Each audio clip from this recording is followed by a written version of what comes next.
We're going to get started here in a couple minutes.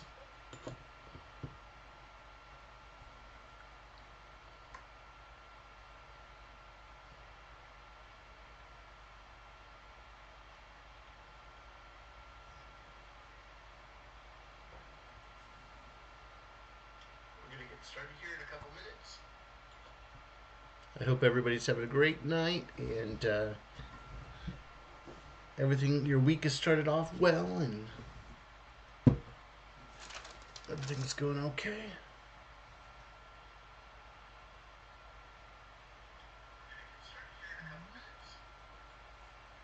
I hope everybody's having a great night and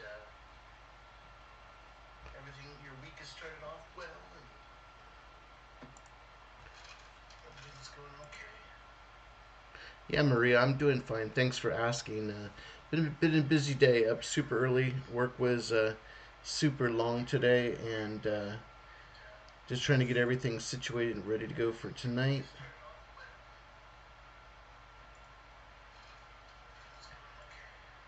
Let's see here.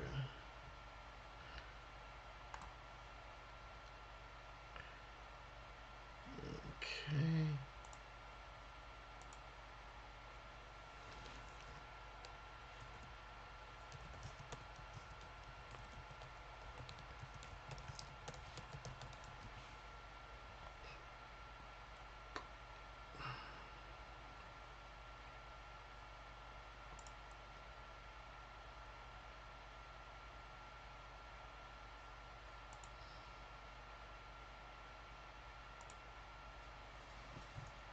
Keep the drink going.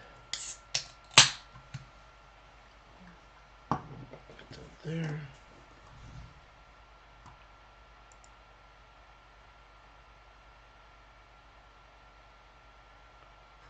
Cool, cool, cool. Okay.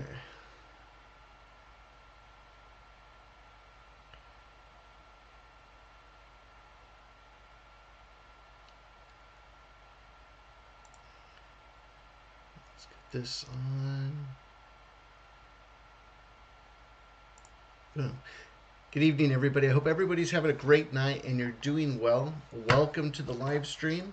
Thanks so much for joining in on your busy evening and hanging out with Polly here as we talk about storyboarding, visual storytelling, a little bit of filmmaking on our Mastering the Basics series. Super excited to be with you tonight and appreciate your time hanging out with me and going over some of the basics here of mastering the basics. If we haven't met before, my name is Paul Angeli. I'm a live action storyboard artist, and I created this channel pretty much to be a resource for visual storytellers, storyboard artists, and filmmakers like you out there that want to either, there might be folks that are interested in becoming a storyboard artist and enhance, learning more about the craft of storyboarding. How do I get into it? Other folks are. Folks that are just want to hone in their craft, want to level up their work, and get better at what they're doing as a storyboard artist. I have other folks who are just interested in watching what is storyboarding all about, and just sort of entertained just to watch and see a pro going at it and just having fun boarding and telling stories through images. I'm having fun with this channel. I think today is, how many episodes have we done? Gosh, I believe this is number 55. 55 live action, or excuse me, live streams right now. 55. I can't believe it, friends. It's gone by so quick.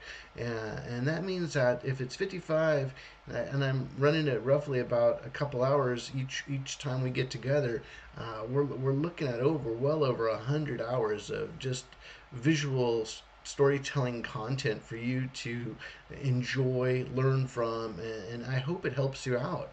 As we develop this channel. I've gotten so many. I want to thank everybody out there sending me texts and email messages, LinkedIn messages, DMs through Instagram. I thank you so much. I didn't realize how many people out there needed help or needed just an online mentor to help you out through your process and through your journey. And I really sincerely thank you for taking the time to get in touch with me. A lot of you are sharing your artwork with me. I'm able to give you some feedback. My day is getting filled up pretty quick because I'm working at the same time as I'm hosting this YouTube channel and trying to get to everybody. There's been so much demand for help, and I really appreciate you taking the time to hang out with me. And I like these live sessions. Um, so I give you the opportunity to be able to have some feedback and talk back and forth with me with any questions you may have in the chat throughout the live stream. So again, I thank you for joining me tonight. This has been a lot of fun. We've grown the channel. Let me see how many people we got subscribing to the channel real quick. Right now, 855 folks. 855 friends out there. I really appreciate everybody subscribing. Please consider subscribing. And if this content is valuable to you, the way you can support the channel and be a friend of the channel is just by subscribing. Absolutely free. Go ahead and hit that subscribe button, hit the bell notification button so you are reminded every time I throw up a live stream or a video, etc., a short. Um, and it just helps to support the channel, and I really appreciate you taking that first step of subscribing to help support me in the channel. And let me talk about a little bit about the value that you get each week by subscribing. I usually update 3 times a week. On Tuesdays, Thursdays, and Saturdays right now. I'm about ready to start adding some more content. I was having fun. I was doing my I guess they call it the welcome video for your YouTube channel. So I just got done in the editing process right now. Hopefully we can get that out in the next day or two. It's so interesting to be in front of the camera. Here on the live stream, it's one thing, but being in front of the camera, have the audio hook up and everything proper to do a video. My eldest son has a YouTube channel too, and I always watch it. He makes it look so easy, and I don't know how many takes I had to do just to do the welcome video, and getting in, and I have that done, just in the editing stage. I've started recording some regular videos, so they're a little bit shorter and more compact for you. You can get right to the point in terms of the videos of whatever the video might be, and hanging out to do that. So any questions, drop them into the chat for tonight, and hang out with us. I got Lauren with us. I got Maria. I got Long. I got Tornado T. I got everybody joining us tonight. So thanks so much for everybody taking the time to join in tonight and sort of hang out. I'm gonna start things off before I get into the tonight's discussion, but talk about the content that's coming to you each and every week. Let me flash that card up real quick. On Tuesdays, I have the storyboarding mastering the basics series that comes out to each and every Tuesday. This is our sort of our how-to tutorial session, sort of what is our learning stage of what we're doing each and every week in terms of how can I help give you some value for those folks that want to become a storyboard artist, want to hone in their skills, or just level up their work in terms of what they're doing. So some fun stuff, that we have coming to you each Tuesday, each and every week. So join in on these Tuesdays like tonight to get that content, or if not, check out the playlist that will have the long list of all the different streams when it comes to storyboarding, mastering the basics.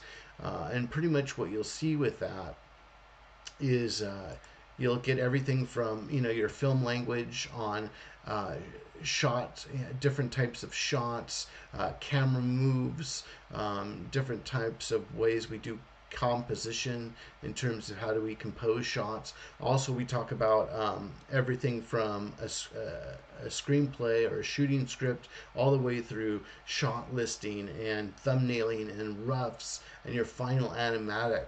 So if you're new to storyboarding and want to see what the overall process is for that process. Check out those playlists and sort of pick and choose, sort of a la carte on the information you need, or just watch it all. It goes by pretty quick, or you can skip through to find the data points that help give you the best value.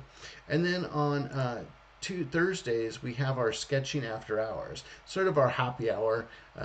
Instead of having a cocktail or a drink together or a beverage, we're going to be hanging out and just doing some sketching together. I think it is so important to do your sketches and continue to hone in on your craft of storyboarding, or just being an artist in general. It's super important to take the time to have a sketchbook. Let me show you what I have right here. I have my sketchbooks that I use. I use these, which is like a Canson sketchbook, 8.5 by 11 sketchbook. I use these sketchbooks all the time. I went back and I was laughing. I pulled this one out. I thought it was pretty funny. I went back and I grabbed the sketchbook. This one's already all the way back from 2016. I'll have different pieces of artwork I'll be working on and stuff like that. This one happens to be a little piece I was doing for a present for my youngest son. He was really into Scooby Doo at the time, and so every year when he's into something new, I'll draw. A poster or a comic page for him. This one was all Scooby Doo with Fred and Velma and Shaggy and Scooby and Daphne and stuff, and then I put my son in it. So this one is back in 2016, where I'll do studies, just character design studies. This one is you can't really see it in color because I'm in black and white, but a Copic marker study in terms of what I'm doing. So you want to be able to go and keep those sketching. I think another one. I saw somebody trying to get people to do Stranger Things, but I did this. What year was this? This was a couple years ago. I'll do different things. This is a Stranger. I think you'll see this Stranger Things comic page. This was the pencil art, with all the characters from Stranger Things, Hopper and all the different characters from Stranger Things and the different creatures and stuff like that. So some fun stuff. I think it's super important to be sketching all the time, enhancing, working on those different ideas, and whether it be creatures or whatever you might be drawing, it's whether it be cartoony or realistic, it's having fun drawing those characters. So have fun with it. Use your sketchbooks to help. Had some more Scooby Doo here. Let's see. Enough of Scooby Doo. Had a little bit of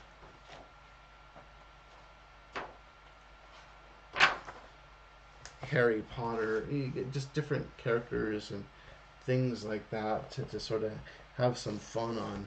Thought I'd share that. I came across that back in 2016. I think it's fun to have those books and to sort of go back and forth and see how far you've come with your artwork. That time I was doing a lot of Copic marker work and things like that. So fun. I know a lot of folks have asked to do a sketchbook video, and I'll probably do that as a video. It's hard to do it on a live stream, but we could do that as a video and go through. I have just piles and piles of books I've been drawing for many, many, many years, and I've saved my artwork all ever since I was a little kid. And it's fascinating to see your journey through your sketchbooks.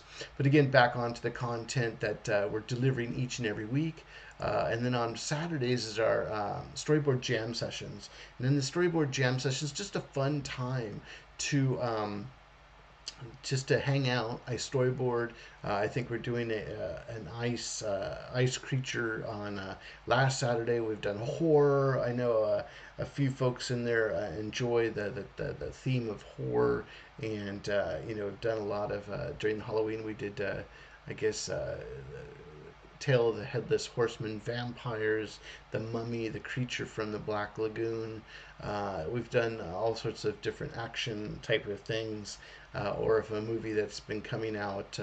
One of the ones I was thinking about doing I guess it was a huge topic was that came out the trailer during Super Bowl Sunday was the Deadpool, and I was going to do my version of Deadpool, and then I went a different direction that day because there was just so much hype with Deadpool going on. I thought that would be fun. Maybe one day I'll do a superhero.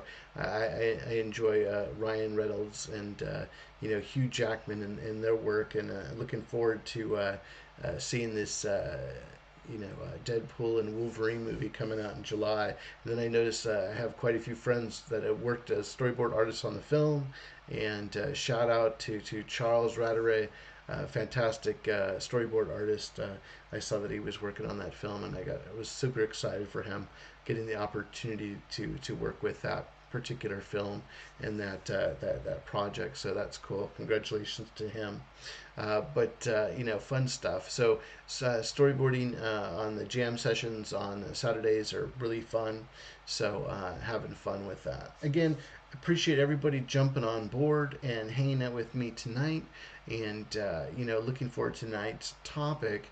And then with tonight's topic, we're going to be talking about how to get started as a storyboard artist. A lot of you have been asking me, "Hey, Paulie, how do I get started into storyboarding?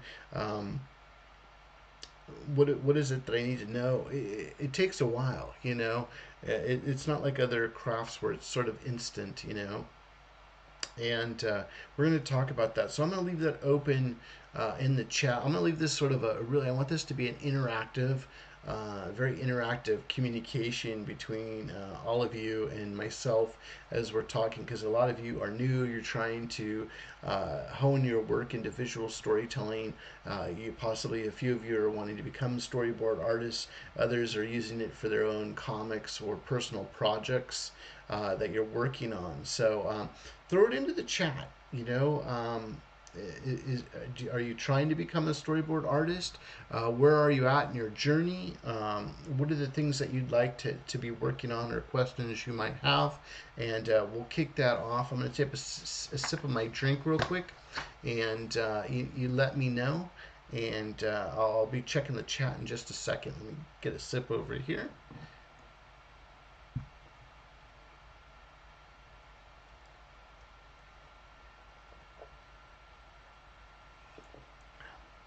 If anybody's got any questions or anything, drop it into the chat. Love to get the feedback to kick us off. I'm here to help you and help offer information to you good folks. So if anybody has anything, drop it into the chat. I'm checking the stream right now, and let me know what you got here. So tonight we're talking about how to get started as a storyboard artist. What are those things that you want to be working on to get started? So I'm opening it up to any questions that you might have. And if not, I'll just get started in a second. So this is an opportunity for you folks to get knocking that stuff out. Give it a second here.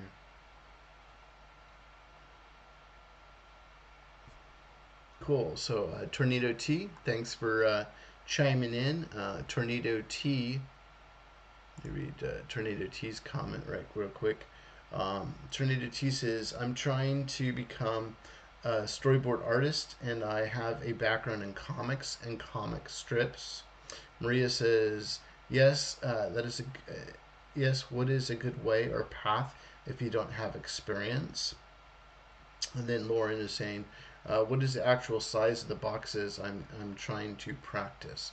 Good questions. Good questions. Um, cool. Let's start off with and if anybody else, if you're new to the chat or new to the live stream, drop a comment into the live stream. I got Storyboard Ben. Thanks for joining. Thanks for the stream, Paul. Dropping by to check it out. Hey, I appreciate you stopping by, Storyboard Ben, and welcome. Appreciate you joining in and hanging out with us tonight. Right now, our topic for tonight is how to get started as a storyboard artist. I left the stage open and the line open for all those that are joining in live here on the live stream to ask whatever questions that you have, and I'll do my best to answer those questions and help point you in the right direction. So again, My friend Tornado T says, I'm trying to become a storyboard artist and I have a background in comics and comic strips. Well, that's fantastic. I've seen a lot of fantastic professionals, comic book artists. A lot of them migrate from the comic world into storyboarding because you're already visually storytelling in terms of a comic book, and you're making that transition from comics and that visual narrative into storyboards, and I think it's a cool transition. I've done it. I know other people have done it too. I know my comics wasn't professional with like Marvel or DC, but mine was background was in interactive comic books when those were coming out in the early 1990s, and I was doing my bachelor's degree for my graduating project for was I created an interactive comic book that you could go in, and the comic sort of came to life. It had hot spots in it, and it went that way. And I was picked up by a company real quick, snatched right out even before I graduated from school, because they created a system where the story was told by different narrators within the story, and the story actually it transitioned from the comic book into live action Chinese martial art film, kung fu films, and it was really fascinating. It was a series called Reflux. I think I worked on the Reflux 1 and Reflux 2, and then I was able to work on all the special projects. So I got to work with on a Jackie Chan comic book and a bunch of different other things. So it was a great experience. It was my first time ever leading and hiring up a team of engineers and designers and comic artists, and going off to either whether it be E3 at the time or comic conventions to promote and sell the book. It was a fantastic experience. But there's so many segues. But the difference, I think, a big difference. A lot of people get confused between comics and storyboarding. Is that I think comics is a static storytelling where your images you need the detail and everything in your image to tell your story, and you have in Western comics you're reading from left to right, top to bottom, and you're working through each of the panels on your layout of your page, and you're reading through your page. You'll have space inside of your panels for your bubble caps, so you could tell your story, and the rest is the visual images in there, and you're using that gutter in between each of those frame or each of those panels to for the comic reader to imagine what's that image is happening, or what is happening between each of the images. And fantastic layout and board art, comic artists will get you to read properly through the page, have the artistic ability to go and you're going on to the next page, and you're excited to keep turning the pages and reading the story of a comic. I think a big difference is being able to change over, where as a storyboard artist, it's not so much the detail of the image of the shot you're doing, but we need to visually tell the story. We don't tell the story, we show the story, and we show the story through our our shots, and how we're moving the characters, or how we're editing between the shots. What is the subtext of the shot? But there is no gutter. You need to show what's going on within the actual frame itself. So it's a fun transition. Tornado T, how is your transition going from being a comic book artist into being a storyboard artist? Drop it into the chat. Let everybody know about that. It's great to have that experience. Let me see if I have any books here.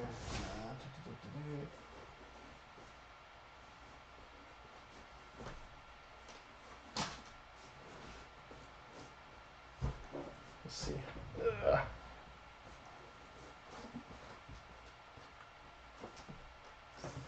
Here's just a comic. Which one is this one? Superman Adventures. And with this, we're sitting there with our splash page, and you're telling the comics, and it's great for visual storytelling. In terms of comics and things like that, to visually storytell with what you're doing. But storyboarding is a little bit different, and you have to hone in for that too, because you could get caught up into the weeds of doing too much detail into your projects. Maria says, "Yes, a good. What is a good way or path if you don't have experience?" I think it's just practicing drawing and telling stories through your images.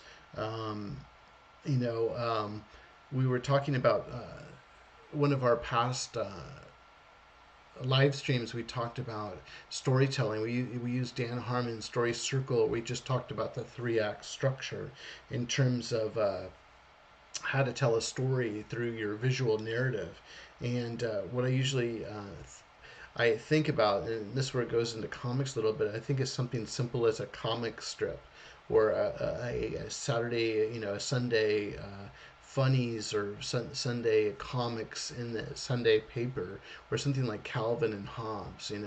Give me the three steps, and if you can tell a story, whether it be in one image or in a few images, that's just the beginning to become a storyboard artist, because we want to tell a beginning, middle, and end. What is the intro, what is the confrontation, what is the solution. And if you can tell a simple story within three images, or even better, so as I've had folks reach out to me, and I usually recommend, can you tell a story with one image? Just one image. Have some storytelling in there. Maybe the image is of a train station, and what can you tell? Can you tell me what time of day is it? Can you tell me what's the weather like? Can you tell me, is the train coming or going? Was there a character that tripped and missed getting on the train? Is the train fully loaded with people? Is really busy? Are we in Japan, or are we in Europe somewhere? Where is this train located? And there's all these different elements, and if you can tell a story with one image, Maria, you can tell a story with multiple images, and all it does is get more complicated, because each one of those shots is so important.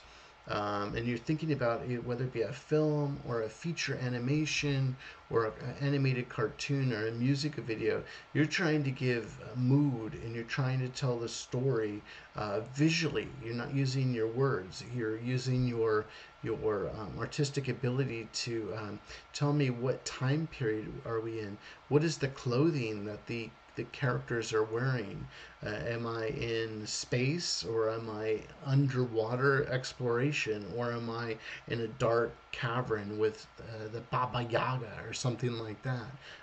There's a lot of great storytelling that you can do in just your images yourself. So if you can start off with those basic images like that for your shots for your story, you can start building from there into more complicated sequences. I would say, doing a commercial storyboard, you're anywhere from 20 to 40 shots that you're creating in a fast amount of time. Sometimes you're doing beat boards. Sometimes they're full color, in terms of, maybe it's not telling the whole story, but you're telling the main chapters in the story, which are beat boards, where it gives you overall idea what are some of the main sequences within a film or a feature animation. When I'm doing storyboarding for film or live action, there's quite a bit of boards. You're talking hundreds and hundreds of boards to tell a decent sequence, or whatever it might be. And all you're doing is gaining more steam and more visual storytelling. We're going to be talking about today, or some of the basic things to get started, but I wanted to kick off today just answering your questions and giving you some some information so you can start working on your craft and start getting into that. So yeah, start off, Maria, start off with those individual images and telling the story, maybe tomorrow, and happy pre-Valentine's Day to everybody, and I hope you have a great Valentine's Day tomorrow on the 14th. That might be something you might do. Maybe it's you have an image of two people that are going out on a date for a movie or something like that, and they're sitting in the movie theater. What is all the storytelling that you could tell within that single image of two people just having popcorn and getting ready to watch their favorite film together? What is that? What else can you do with the scene? Did they eat all the popcorn? Are they nervous? What's the body language of the characters? What are they looking at? What is their facial expression? What is their body language with their gesture? Is it a full theater? Is there some sort of a movie poster or some sort of thing to give away what the movie is within the picture? Is there a lot of is it all a kids movie? Is it an adult movie? Is it all couples in there? Getting together to watch the movie? Is it a horror movie with people covering their eyes and scared?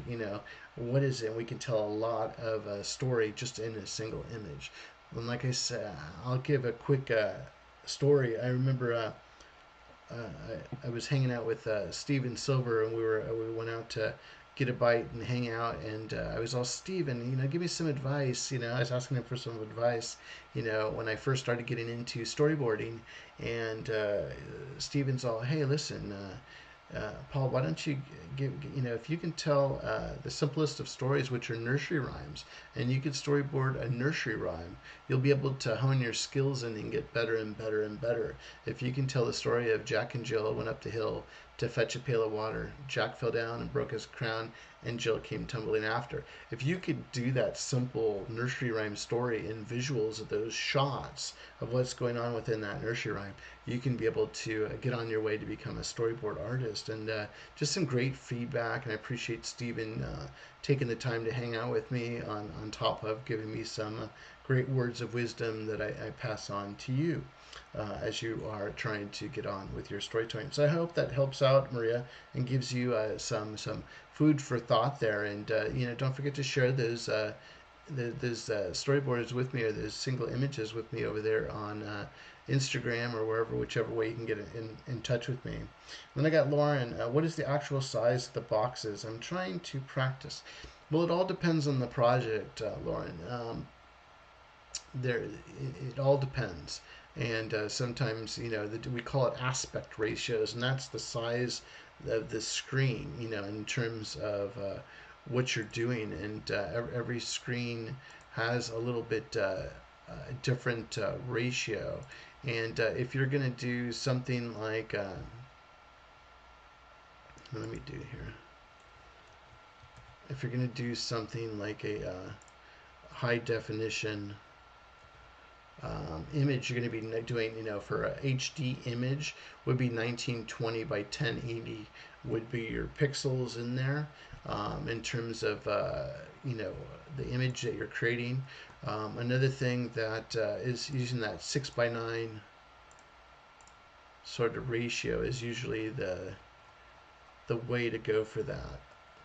But that's what I usually use a lot of the times, is the high definition on that. But every project is a little different, and you'll need to find out, if you're working on a storyboard project, what are the parameters of that particular project in terms of how big they want their picture frames. And for you just starting off, use whatever size that works for you to get started. But it's usually let me write that down. It's usually a 6:9 ratio in terms of your image. And so I sort of, when I'm drawing those boxes, I'm just sort of drawing that box in there.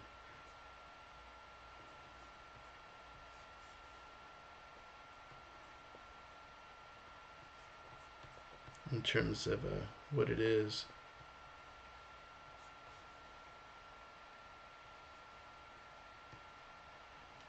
So I usually use that sort of scenario for there. Uh, so however,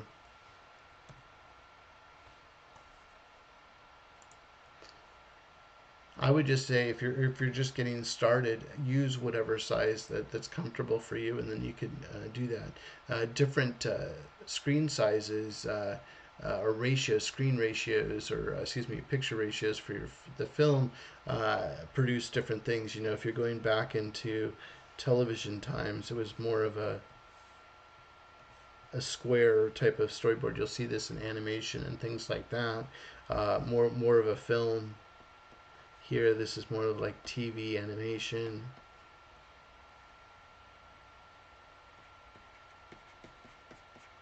What is, is it an IMAX, solution? Is it, the other thing too is a lot of people forget about is your ratio a screen ratio where it's a cell phone, and you have more top to bottom in terms of what you're doing and how you're designing that. So don't forget about vertical video as well, So it all depends on what the project parameters are and what is that content that you're creating for. Sometimes we want to do extreme wide shots. You see something like Quentin Tarantino's The Hateful Eight or something like that, just really really large ratios in the screen size. Or if it's more claustrophobic, maybe they'll squish it up and use a little bit different size in terms of what's going on there. So I hope that gives you some good intel there, Lauren, and helps you to get started. So if there's any other questions, drop them into the chat and have some fun. If you're getting some great value out of this live stream, please drop a like and a comment into this particular video to tell the YouTube algorithm I want to see more of Polly, and I need to help other artists find them within YouTube. And don't forget to subscribe. That helps to support the channel and help me to continue growing this channel to where I think it could go to reach more artists out there as their YouTube storyboard mentor out here. So I appreciate everybody joining and hanging out. So let me go back over here real quick. So I'm gonna leave it open. Any other questions? For you folks that are watching live, if you're new to the chat, drop a little line into the chat, say hello. I know that we have some new folks dropping in and hanging out, and appreciate everybody hanging out with me today. Let me just check over here.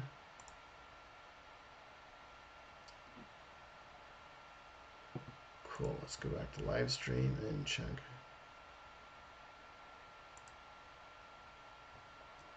Okay, we got another good question in here from, let me read here, Nitin Venkatsan. Thanks for joining in. Appreciate you joining in.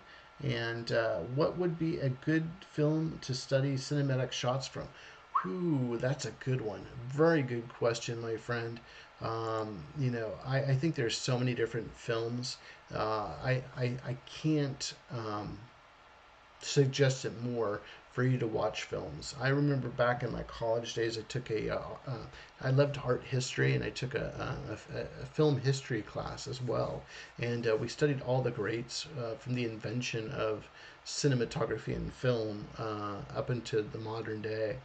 Um, I would start off with, if you're going to watch a film, because we can always talk about the great films of all time, and if you're trying to tell stories, and when there were no talkies yet in terms of film, I think there's some absolutely fantastic films, whether you're doing Buster Keaton or Charlie Chaplin, those type of films, in terms of what you're doing, studying some of the greats, whether it be,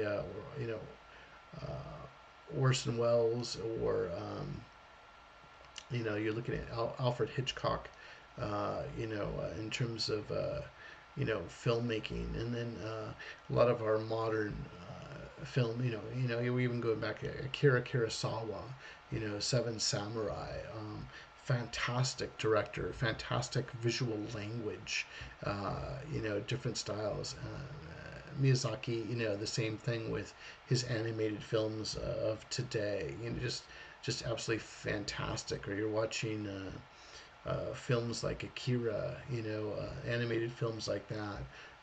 And it depends on what style you like. There's a lot to learn from. I think there's a ton to learn from Hitchcock in so many different ways. Or if you're learning from Ford, doing westerns, John Ford doing cowboy movies and things like that, John Wayne movies. Just okay, knitting was just knitting. Okay, cool, no problem. Uh, Happy for you to join along. We were talking about, and the question from Nitin was, well, what can I learn from what movies and what film? Like I said, Hitchcock does a fantastic job with blocking and staging in his films. I think that's absolutely just wonderful to see. If you're looking at somebody today, Christopher Nolan, doing from even his Batman films to Oppenheimer to other films that he has done, I think, I'm always a big fan of Edgar Wright. He did Shaun of the Dead and Baby Driver just recently, and has a whole slew of different films he's worked on. I know he worked on the original Ant-Man before he moved on, but his style of filmmaking is fun. You have James Cameron. You have Tarantino, Robert Rodriguez. You have Coppola, Scorsese, Zemeckis, Spielberg, Villeneuve. Um, we have films that are out there like Dune and things like just visual masterpieces in terms of The Revenant. There's so many different films out there to learn from and study. And I would always say, go and watch the films that you enjoy. Okay, no matter how the significance in film history or artistic history or visual language, find those films that you enjoy watching. Start with there. And I always have fun with films because I'm a big film guy. My youngest son got into the Twilight movies again, and so I was watching a little bit of that with him this evening for a couple minutes, and just watching how that cinematographer put such a great novel series into films. It's sort of like going from Harry Potter books to the Harry Potter films. But find those things that you enjoy, and then after you enjoy your film, find those special sequences that you enjoy watching, or made you excited about the film or energized, or it was something in the film that made you cry or feel something. Think about all the artists that worked together to make that particular film, and what did they do to make you feel that way. Literally, it's just a camera in front of a bunch of actors or a set or whatever is in the image that you're seeing, play in a pretend way, and it made you feel something. It's not even real, but it made you feel something. So what was the movie magic that made you feel? You think about something like George Lucas's Star Wars, right? And Luke is in Mark Hamill's character Luke Skywalker is in the trenches of the Death Star, and you sit there and he has a failed attempt, goes back in again.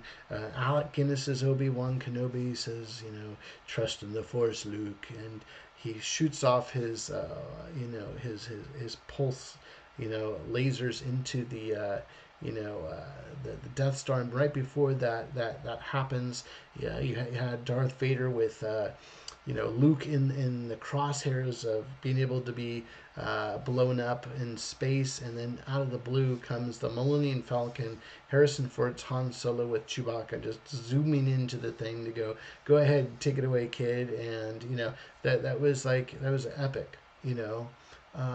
So what did George Lucas do, and the artists that all were creating that sequence do to make you feel that way, or that energized, like, go on, Luke, you can do it, use the Force, make it happen, buddy, or if we're still talking Star Wars lingo, maybe it was, Empire Strikes Back, and when the big reveal of Luke and Vader is going on, you're like, oh my God, and he's fallen into this emptiness pit of the cloud city, and you think he's going to die, and it just, you sit there, and if he fell to the bottom of the cloud city area, and he's about ready to fall into nothingness, and you're like, oh my God, what made you feel that way? So think about those different fantastic movie sequences, for yourself, and what inspired you about film, or what made you feel a certain way.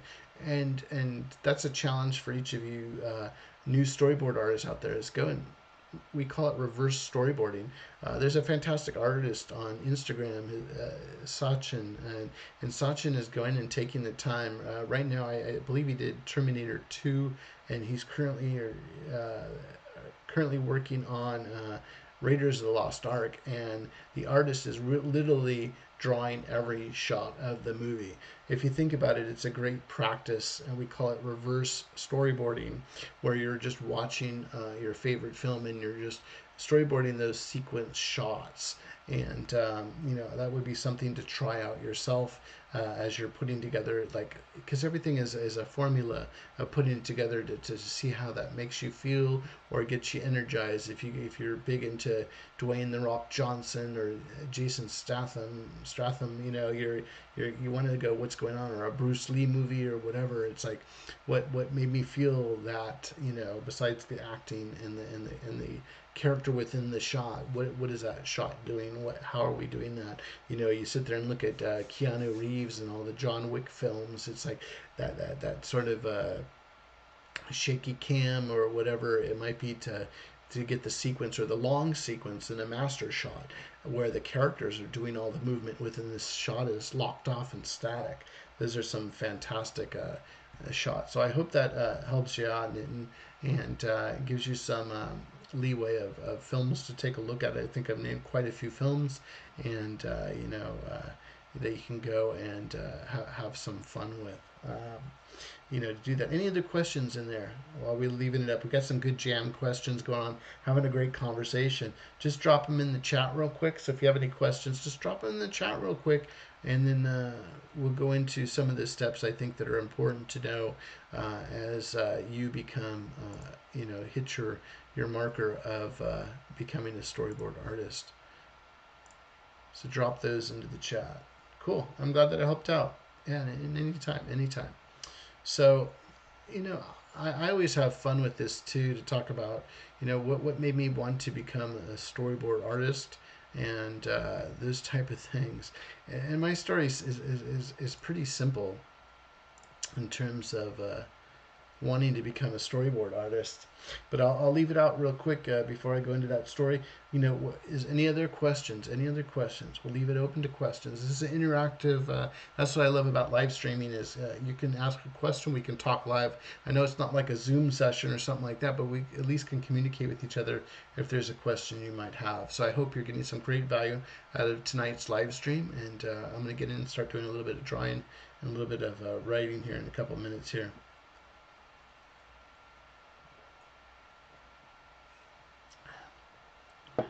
Okay, we'll see here. Give it a couple more seconds here. Drop that into the chat. Okay, so for me personally, I've always loved films. Let's see, I went. Let's see, I've always been drawing myself. And as an artist, I started off, when I first got started, I was a comic book artist as well as a 2D animator. And I did all sorts of things, in terms of creative abilities and stuff, always either drawing or illustrating, working as a graphic designer. And, I think I started writing scripts and screenplays back in those early comic days, and working on work like that. I did a lot of animation in terms of what I was doing. I never thought about storyboarding. I've worked as a executive producer on products and projects, doing that type of stuff. Got into 3D animation, that type of stuff. And I think for me, I started off very animation focused. Uh, I got into sculpture and special effects makeup and things like that. That was something fun. I was, we see shows like Face Off and stuff like that. I was doing that back in school, and I learned a lot that way. Foam latex, rubber latex suits and creatures and things like that. At the time, I always wanted to work at Industrial Lights and Magic in their creature shop, and be able to make all these fantastic creatures and stuff. Did a lot of video production, film production, behind the camera work as a director, making short films and things like that. And then I think one day I was just watching films. I've always been a big film buff, and my children were quite young, and uh, as they get to see, they come into my office and saw my work, and it was actually my two boys that inspired me to become a storyboard artist, and they were like, uh, you know, I've been watching movies my whole life, and I could probably rattle off so much movie knowledge it's sick. And what's wrong with Paul? He knows too much about films. And I remember my boys came over to me, and they were really young at the time, and they're like, "Hey, Dad, why are you watching this stuff? Why don't you go make it?" And so I took that as a personal challenge. And I said, "Okay, guys, I'll see you and raise you one."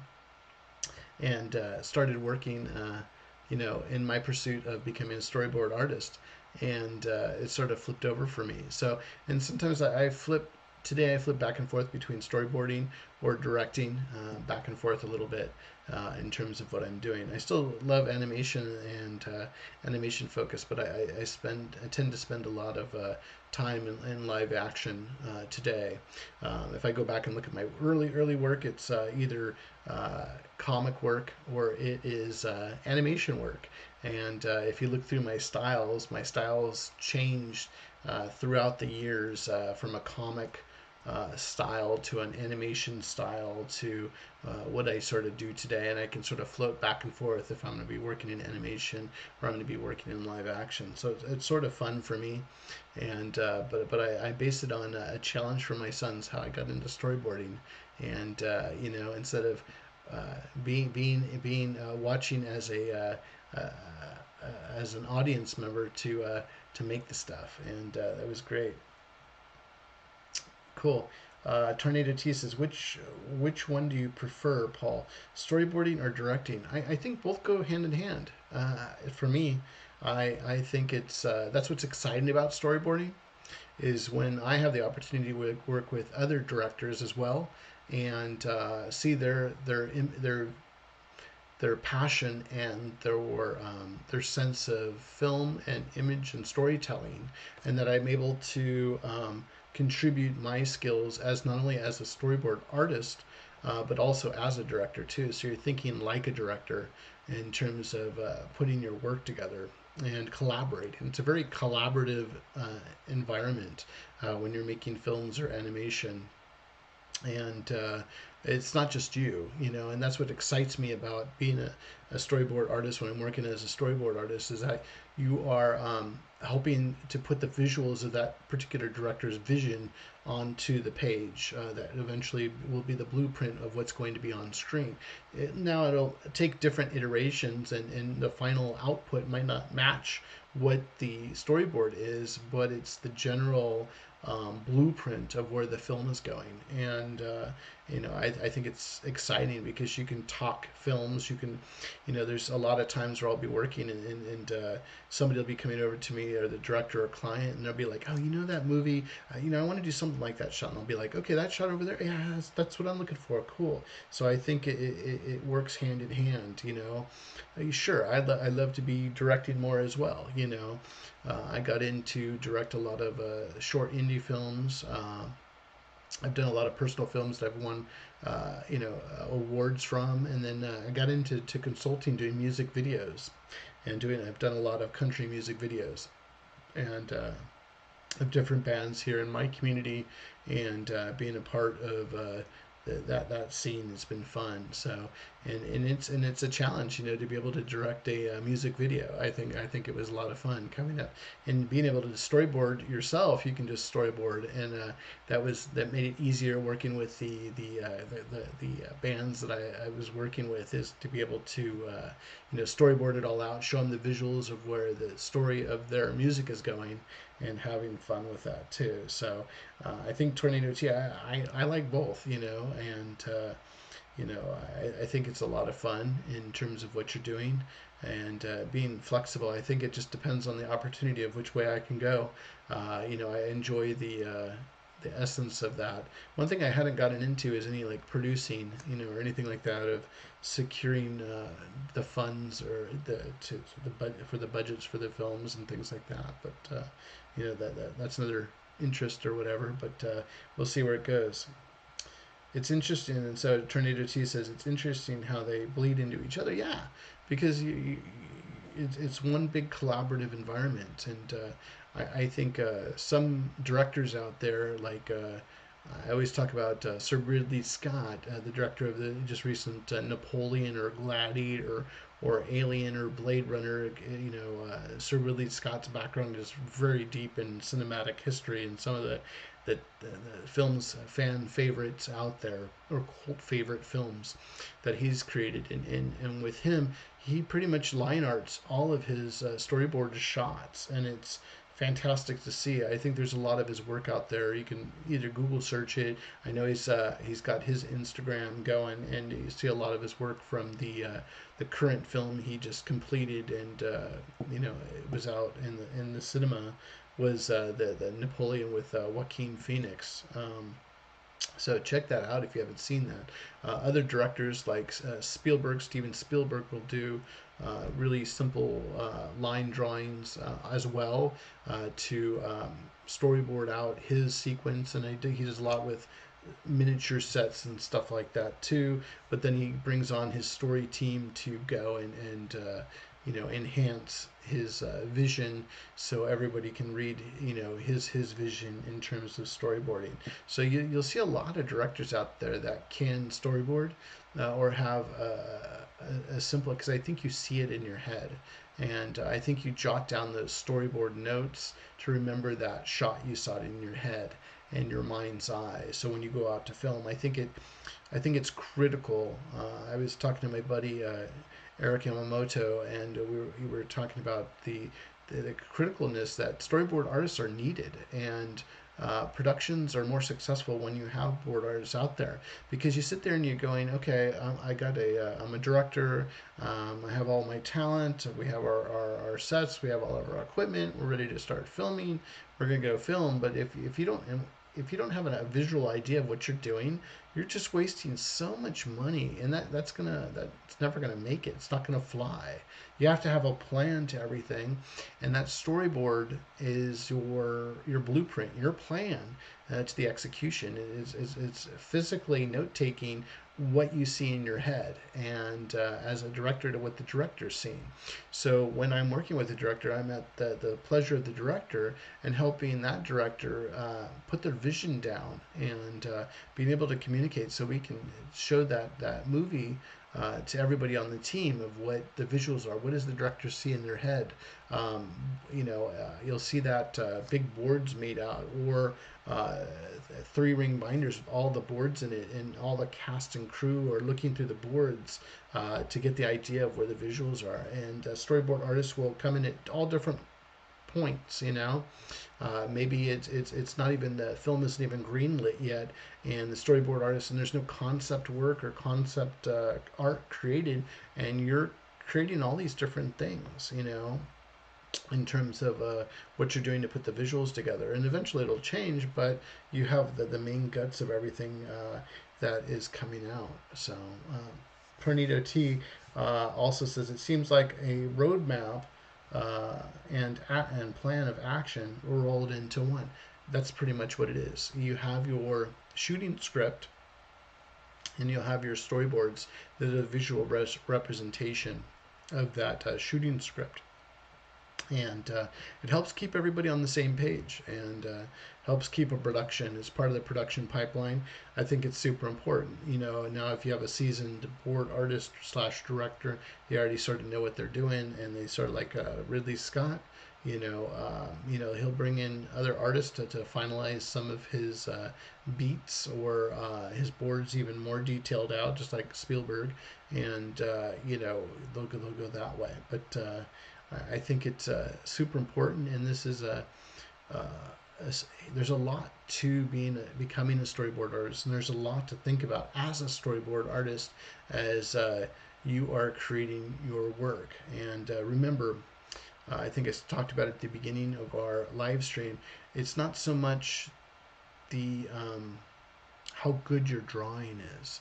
I think you need to be a talented artist. No perspective, no composition, no certain aspects of design and how to draw. But I think it's about laying down the simplistic form of the image, and I'm not drawing a fancy comic splash page image. I'm creating an image just to get a point across of what is the shot. Is this is this an extreme wide shot, a master shot? Is this a pan or tracking shot? What is the shot? How is it telling the story, and using your visual language of filmmaking to be able to tell a great story within your visuals. Remember, we're showing, we're not telling what the story is. And storyboard artists are here to provide. We're problem solvers. We're here to solve problems for the director. How is this sequence going into this sequence? How is the sequence even playing out? What is the mood? What is the motive? What's the subtext in that particular sequence as well? So it's just not all drawing. At the same time, there's a lot of thinking. I was talking to another pro friend, and we were talking about storyboarding work, and the audience never really gets to see all that thinking, all the scribbles, all those piles and piles of pages that you created to get to that final shot or that sequence. And it's sort of like you just get to see the outside of the, uh, the the the Mustang car, the Shelby. You get to see the outside, but you didn't get to see the inside and what it went in to make that car go. I think it's a really interesting practice. So we have a good conversation going on, guys. So if you have any questions, drop it in. So got some good stuff going on, some great dynamic conversation going on that's going to help other artists out there. So don't be shy. Ask those questions. Maybe you might be asking a question that somebody else is too shy to ask. So ask those questions, and we'll get into some points here in a second. But yeah, please, if you're getting some great value out of this particular uh, lesson today, please put a like and put a comment into the comment section, and don't forget to subscribe. That helps to support the channel. And let me leave you. I'm going to give you my contact information as well while we're hanging out real quick, and then we'll get into some drawing and get some bullet points in there of things to work on as you hit your journey on becoming a storyboard artist. So again, my name is Paul Angeli. I am a live action storyboard artist. And this is my contact information right here. You can reach me at email, whether it be a business inquiry or just want to get in contact with me. You reach me at mr.paul.angeli@gmail.com. That's my main business email. You can also reach me on my website, and that would be www.paulangeli.com. That's www.paulangeli.com. And that's my website. You can also reach me at on Instagram. A lot of people like DMing me. I'm very active on Instagram.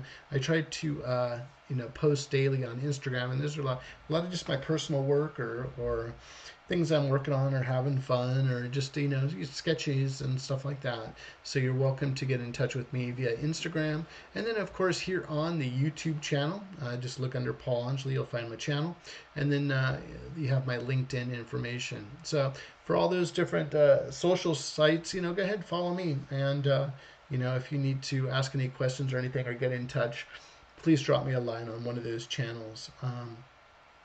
Got another question here from Nidin. It's very similar to concept art. Concept art is usually dirty at times during production, and what we see online is more refined for social media purposes. So I resonate with the Mustang car analogy. Great, I'm glad that helped you out. You know, it's just amazing. You sit there and as a concept artist, you're doing so much work behind the scenes, and nobody gets to see all that work. It's you get to see the final art of book or the final image that you put up on your portfolio site or on your Instagram feed or your social media feeds or your ArtStation page or whatever it might be. We don't get to see all the thinking and all the hours of sketches and all that hard work. I was busted out my sketchbook earlier, and it's like you sit there and go, you know, what are all, you know, different styles of stuff, you know, you've drawn, and you know, people don't get to see all that, or even all the countless boards uh, that you've created or ideas, and some of them are great and some of them are like so, and it's just like different ideas. um, you know, if I have something like crazy Gene Wilder, you know, it's just it's nobody gets to see all this thinking work and what you're doing, you know, in terms of, you know, how it's going. Here's a little bit of what is it, the Force Awakens, you know, Star Wars type of stuff. Just, you know, you gotta go somewhere. You know, he even got Paradise Island, you know, Fantasy Island, Mr. Rourke, and Tattoo. So just different fun stuff, but it's like you don't get to see all that that thinking work. So kudos to you, and you know, it's all part of that process of what we're doing. So fun stuff. Okay, so let me take a sip here, and let's go back over to Photoshop. And I hope this is helping you, good friends out there, and giving you some great answering those questions that you have. And it sounds like a lot of you want to get into storyboarding. So if I were to start all over again, what would I do? And let's dive in and sort of think about some of the steps that you could be doing to get into what you want to do. So, okay. Turn Big Paul off. Where's Big Paul?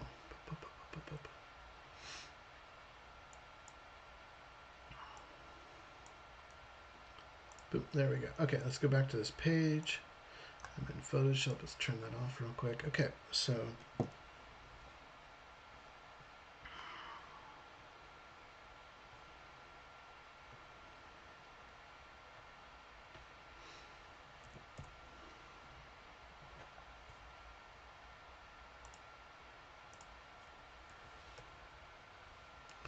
our topic today again was to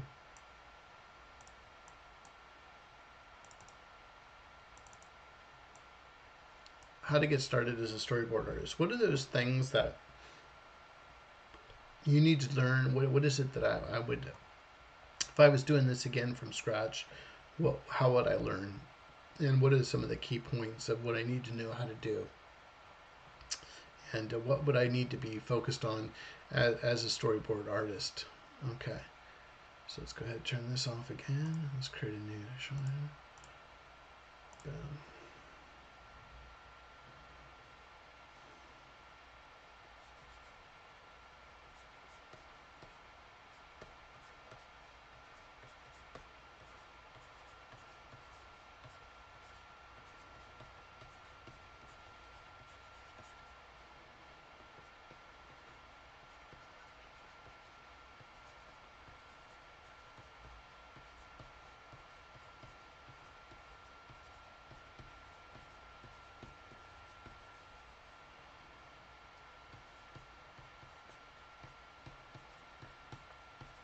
So, what should I learn to become a storyboard artist? Um, I think there's a lot of thinking that has to go into this a little bit, and not just so much the facts. You think about storyboarding. I think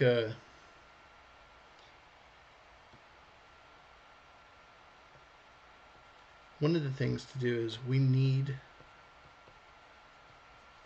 great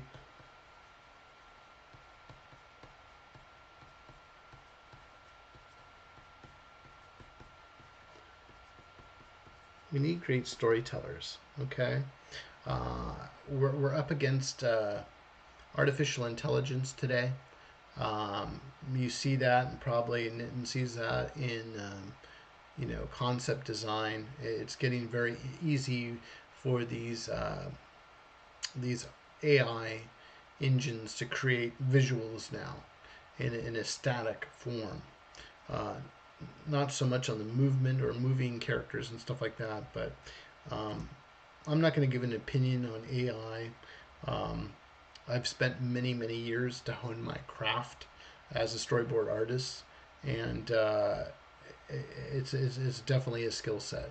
And there's a lot to it, and it's not just simply an image. There's a lot to it, and there's a lot of service we offer to us that are storyboard directors, or we service our director or client with originality. And when you start just dumping a couple prompts into a engine to create images, it's just going to all be sort of cookie cutter in a certain sense. And I see that even online. It's beautiful work. There's some of this AI work I've seen come out, but I think it starts to look cookie cutter to me. And it sort of looks all the same, or it doesn't look quite. It's beautiful, but it doesn't look quite right. And you sit there and you talk about movies being made, and it's an interesting. We can go into a whole topic of AI, but my point is, you need to have great storytellers, and you need to be a fantastic storyteller. You know, and we need to do different stuff. You sit there and you look at. Yeah, I know nothing is. You look at Joseph Campbell, the hero's journey and things like that. You look at the Greek um, writings and the Greek stories, and I think it's always you need to interpret things different and do things different, and that's where it, this industry needs people like you. It needs to have a different voice. Our voices out there telling different stories in new dynamic ways. We see, one of the things I'd love to see more of, and I know that we just had that Rebel Moon movie come out and things like that, trying to do a different spin on films, or what James Gunn's doing over at DC, or what they're doing over at Marvel with this Deadpool movie, and all different things. But also at the same time, it's like, give me something different. Give me something challenge the audience in terms of what you're delivering. We could always deliver cookie cutter, part 54 of the same movie again, but how are we interpreting that? You see big franchising, uh, uh, big franchises starting to fall because it's just there's nothing new to it. It's not, or there's something missing in it that we lost interest in, or maybe the timing's different, whatever it might be. And we really want to, I'd love to see. I'll give you an example is when the first Matrix came out, and that was so interesting to come out. And they did a lot of new technical techniques. It was very comic book like, and the way they boarded. If you ever get to see the storyboards for the Matrix, and just being at the movie theater, seeing the trailer of that movie with uh, uh, Trinity's character just you know running on a wall sideways, and you saw stuff you'd never seen before. That's where I'm sort of going with, as you're seeing things, or when Peter Jackson with his first Lord of the Rings movie, it's like it was so shocking and so different, and it really it grows everything, even with the first John Wick movie. It's like it brought something new to the table, or even when you're trying to challenge something with Tim Burton's 1989 Batman. I remember being in the theater watching some other movie and seeing the preview, and you didn't see Batman yet. I remember just seeing Jack Nicholson, and I said, "Oh my goodness gracious!" Jack Nicholson is going to play the Joker, and Michael Keaton, and as Batman. I was already a big Michael Keaton fan from Beetlejuice to Mr. Mom and all that type of stuff, but he's still going Batman. But boy, he's besides Adam West, and we've had a lot of great. Uh, uh, Actors portray Batman, but that was just epic. That was so cool, and we hadn't seen anything like that since Adam West from the 1960s TV show. So, or it's like something like Superman the movie when Christopher Reeves played Superman, and just absolutely fantastic.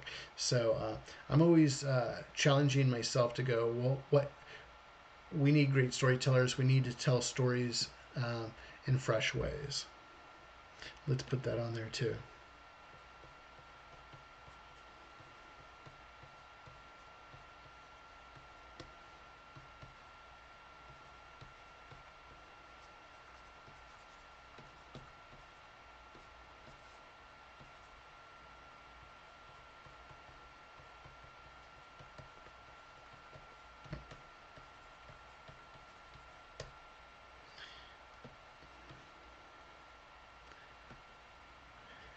I think the thing is to stay away from cookie cutter methods. Don't do the same old, same old. I think when we were talking about Stranger Things earlier, when the first season of Stranger Things came out, it was like so just unique, and with their little world of the upside down, and then all the shots had some sort of particles when you're in the upside down, all the little particles floating through the different shots and stuff when they were in that other world and stuff like that. That's just great storytelling. So try to do things different. I think the other thing too is if you're getting into storyboarding, you have to decide what type of storyboarding you want to get into, because they're all a little bit different. So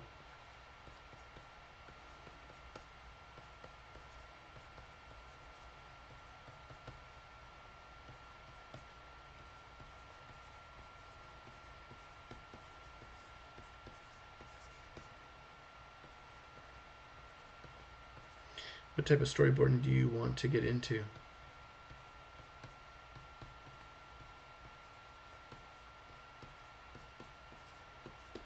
So that's the question. What style? And then you're sitting there talking about different styles. Are you you know live action?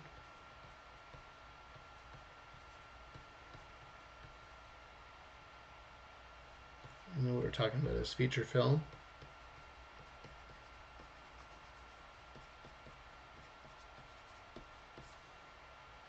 You know, or do you want to get into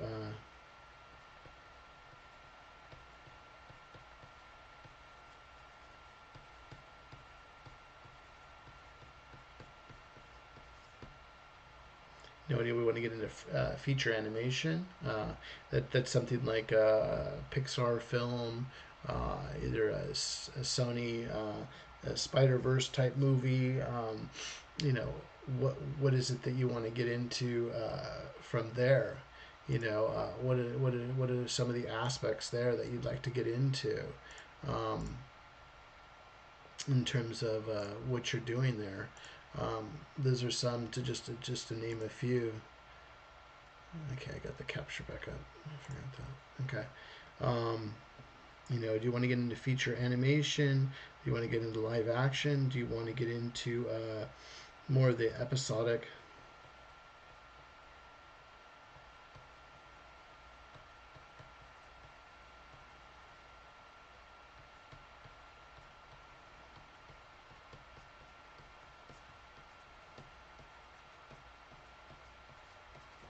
Are you trying to get into more of the episodic style animation like cartoons, you know. So that would be something like the regular show. That would be like on a what do we call it? I think the Rise of the Teenage Mutant Ninja Turtles, the Batman animated series, other stuff like Adventure Time. All the shows you would see on a Disney Plus or Cartoon Network or Nickelodeon, SpongeBob SquarePants. What's the style of it? Storyboarding or things that you might be interested in. The other thing to you also, do you want to get into music videos?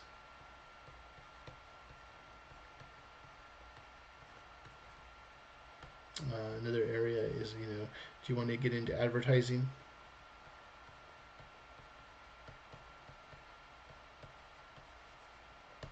That would be like your commercials, doing your 30 or 60-second spots, for a BMW commercial or, a Tesla commercial or something like that.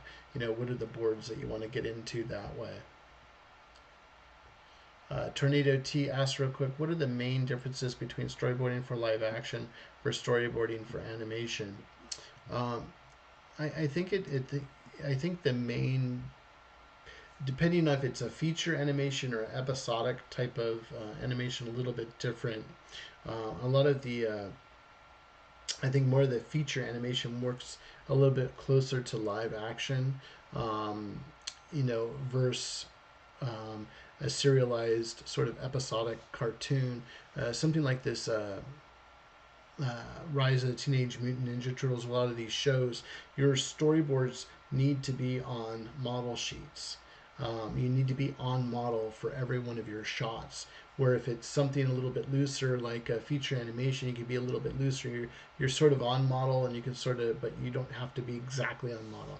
When you're working on an episodic style show, whether it be Gravity Falls or whatever type of thing for a animation show, you need to be on model in terms of every drawing you're doing, because you're cutting into the pipeline into some shows are storyboard driven, so the actual storyboard artist is actually writing the show as they're going along with their gags within the actual animation, excuse me, or others are script driven, where you're following the script itself, but your storyboards need to be pretty much right on the money, because that storyboard shot gets pretty much sent to the animation overseas, and they're just literally drawing over and making the animation based exactly how that storyboard shot looks and how that storyboard shot is set up. Where feature animation, I can work a little bit looser. I'm trying to get gesture, I'm trying to tell story, and we can iterate that a bunch of times. And I think a big thing between live action and feature or just animation. In animation, I can make anything happen, right? We can create any world. We can make anything that's crazy work. In film, we only can do so much. And the other things you have to think about is money and budget. And even though it's a fantastic shot, I can't go and it's not wise to storyboard that, because we don't have the budget for it. And it's like we're trying to get as much coverage as we can with the shots when you're directing. And even though it looks great in a storyboard scene, might not be the budget, might not happen. That sequence might get cut because of budgetary reasons. So you're always thinking with the budget in mind. And we were talking about in one of the previous live streams about when we're designing these shots and those type of things. And when I'm designing the shots, it's like I gotta. How many cameras do I have? How many times is it going to make the poor actor cry on set because I need to get coverage of a close up, and a medium shot, blah blah blah blah. So there's a lot of thinking, and this is what we're talking about. Where you don't. I was talking to, I think it was Nitin. It's like you don't get to show all that work because there's so much thinking into it. Or for example, let's just say your live action movie is not a big Marvel production and it's just a small indie film. You're not going to be able to do some fantastic, mind blowing shots or sequences, there's just no budget for it, you know. And so you need to curtail your live action. Where feature animation, I'm going to be able to do a lot of cool stuff, and because it's not costing me all the talent and actors and equipment and insurance to do all these crazy shots. You can do whatever you want to do in the feature animation. I can't do it in live action, so you have to be sparingly in terms of what you're doing. And again, that's what the difference is, I believe, in between feature and sort of a televised, streaming animation show. Is that the streaming it needs to be right on the money, it needs to be on model sheet. The some shows are totally storyboard driven, exactly need to be finalized before they go off overseas to be produced in animation. And your feature animation a little bit longer time to put together a feature animation board, where your episodic TV animation or streaming animation is a shorter time. Live action, again, you're thinking about budget, you're thinking about what are the constraints on the production side in terms of how you storyboard as well. So, Tornado T, I hope that helps you in terms of giving you some insight into what are those things, the difference between storyboarding for live action or storyboarding for animation. Trinity T also says, other than the budget and actors and time of day considerations, yeah, there's a lot. There's a lot to think about when you're doing it. Weather, those type of things, where are they filming, all that stuff. There's a lot of decision making. I think it's very interesting. Tornado T says again, I think it's very interesting how the budget affects the type of shot they can pull off in live action. Yeah, it is so true, Tornado T. You really, there's so much thinking into it. It's not just a pretty picture that we're drawing, and there's a lot of things, and I think it helps me being someone who's has worked behind the camera, and I think it's important to know the production cycle in terms of, as a storyboard artist, depending, and I don't care what arena you're leaning to in terms of your visual storytelling and your storyboarding. I think it's super important to know about the production. How does this work? How does the machine work for making a film? How does a machine work for making feature animation? How does the machine work for making an episodic animation? Same thing with the music video. I did a video with a local band called A Whole Lot of Whiskey for a band, and that was the name of the video.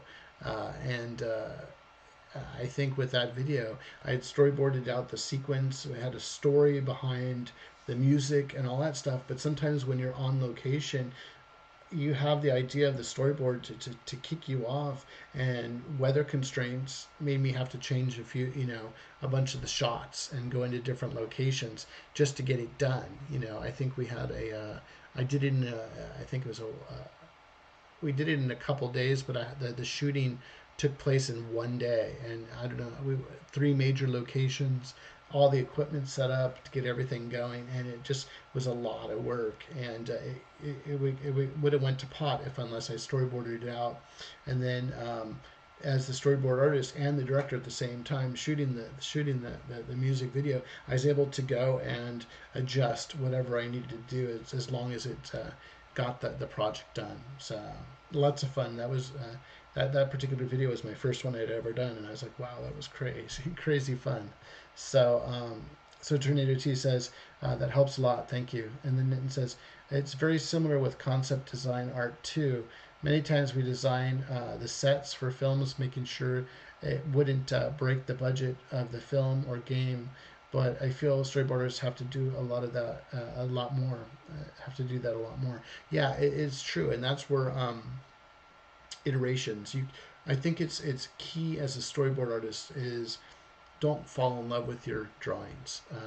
You have to be able to step away and be okay with your sequence getting revised and having to go do it again. I think there's some strategies when you're setting up. I tend to work in multiple programs when I'm doing my storyboards. So maybe I'll do my drawing in one program, I'll port it to this program, back and forth a few different times, because I want to be able to, if I'm asked to change things in a particular shot. I can easily do that because time is money too, and I don't want to spend more time than needed on a particular shot.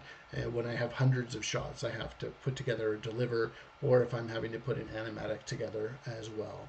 So I think there's some steps there, but yeah, there's a lot of thinking that goes into these projects, just like you talked about in concept design as well, and there's a lot to it, and I think you got to be able to hone in those processes. But it's at the end of the day, it's what's best to tell the story, what's best to entertain the audience or give the information to the audience. The audience is the king, and the you want that to be a successful project. I was talking earlier about this the Deadpool Wolverine movie, and there's so many people that are invested into this movie besides Disney, having this to be the only movie, Marvel movie coming out in 2024 here, and there's a lot riding on it, and a lot of people are excited to see Ryan Reynolds as Deadpool and Hugh Jackman come back in as Wolverine. You've seen possibly different versions of Wolverine and Deadpool and things like that, and different actors jumping into the franchise and cameos and things like that. So if you think about all that thinking that goes into these huge, big blockbuster movies, there's definitely a lot to it. Any questions? Drop it into the chat, and I'll continue going on what we're talking about here. Take a sip of my drink.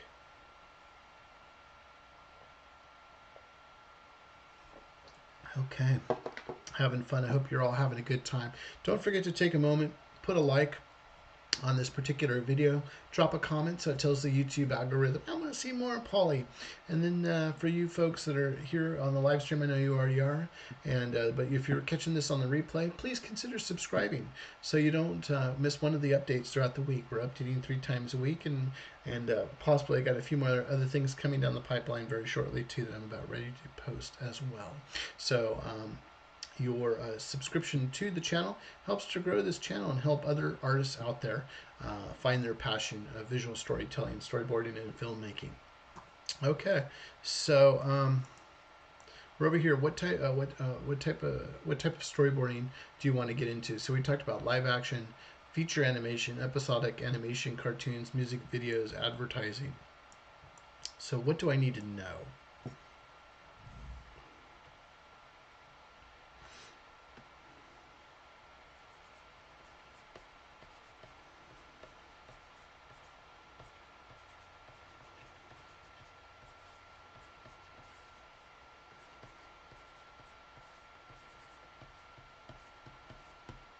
So what do I need to know? Okay. There's different aspects that you need to know, and let's talk global, and then sort of work our way into what are the details that I would need to know how to do. What are the things being asked of me? What do I need to know? First of all,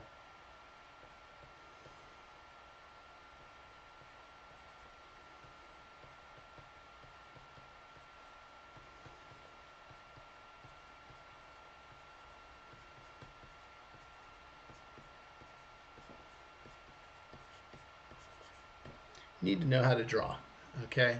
And I think it's a silly point, but you need to know how to draw, and you need to know the mechanics of drawing.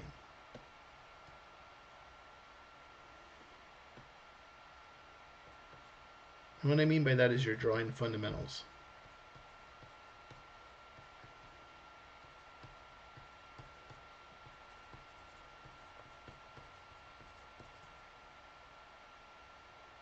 Okay? And you need to know your drawing fundamentals. And what I mean by that is you need to know your, anatomy.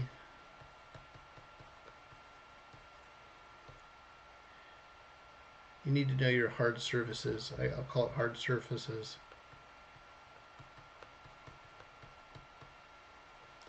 Yeah, what I mean by that is, like, you know how to draw cars. You're doing a car chase and you don't know how to draw a car. That might be a problem, right? Cars, buildings,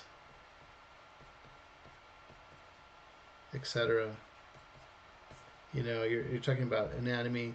You're talking about how to draw men. You know how to draw women. You know how to draw children. You need to know how to draw all that stuff. Okay.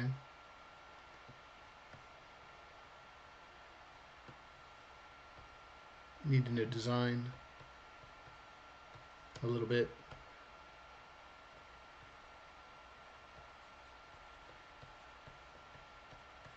You need to know composition.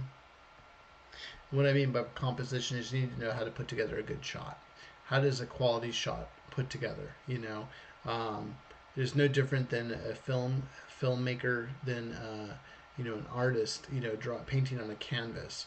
You sit there and you look at since the dawn of time we were drawing on cave walls to tell stories of a hunt or whatever was successful, and we used primitive you know inks or coal on walls to depict the hunt. Then we went into cuneiform and other hieroglyphics and things like that, more of an icon type of imagery. And you went into the Renaissance. You had beautiful paintings and frescoes and all that. Into today where we get into modern art and the minimalist, in terms of your art history, in terms of what you're doing. So composition is always key and all that. I think another one you need to know how to do is you need to know perspective.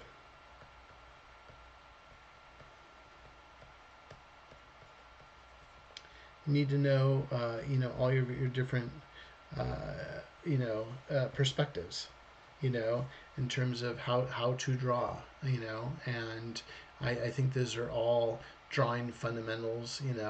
If you're working more in advertising and things like that, where you're doing color boards and stuff like that, you need to know color theory.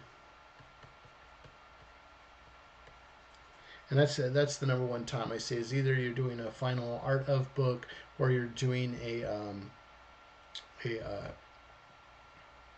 not you're doing bead boards for a particular commercial, or you're doing something like that where it might need to be full color at that time. Most of the time when I'm storyboarding, it's going to be line art with 3 or 4 values or tones inside those boards. I think a storyboard artist make it look like it's, we have these super awesome boards. You're like, boy, where did that magic come from, Polly? And it's just, those are the boards of the sequence that we spend a lot more time to. But in reality, we need, time is money, budgets are money. I don't get to sit there and play around all day coming up with these extreme cool, comic looking illustrations, unless that's what the project wants. But most of the time it's going to be, sometimes it's just even line art.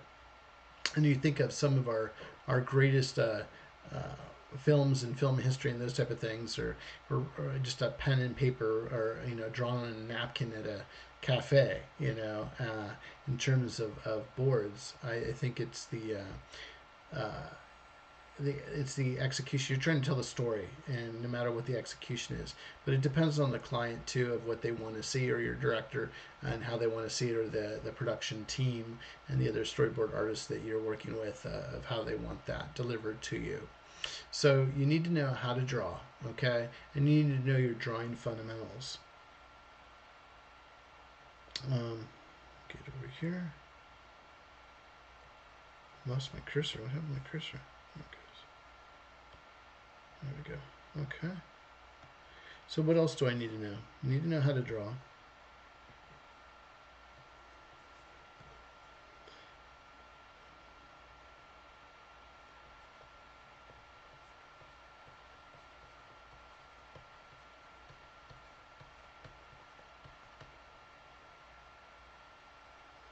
Oops.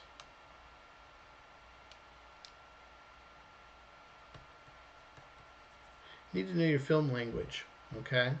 Film language is super important to know as a storyboard artist, but you need to know your film language, okay?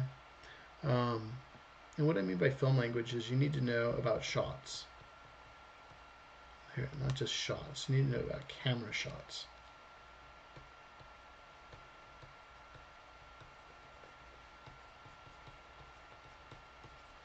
You need to know your camera shots. You need to know about camera angles,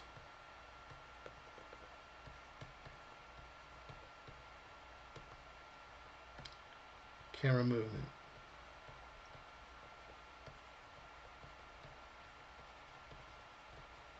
So if I'm talking something like I need a over the OTS shot, over the shoulder shot, you know,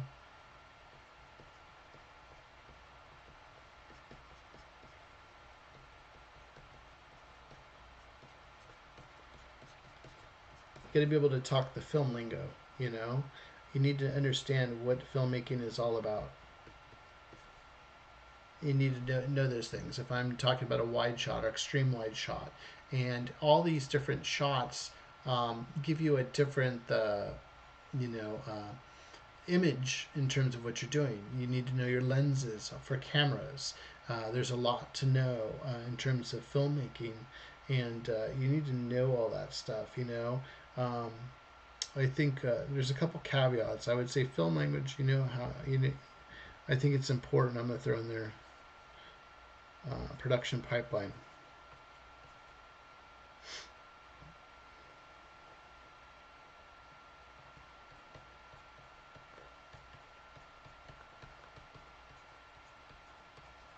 And what I mean by that production pipeline is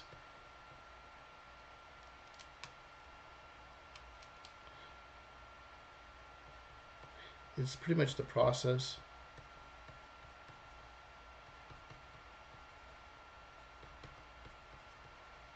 how films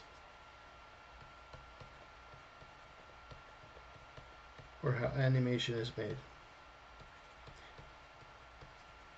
The better you know the production pipeline, the better you can storyboard as well, because you know where your image is fitting into the sequence of getting that project from a storyboard or a director's vision or a shooting script all the way to the final edited film.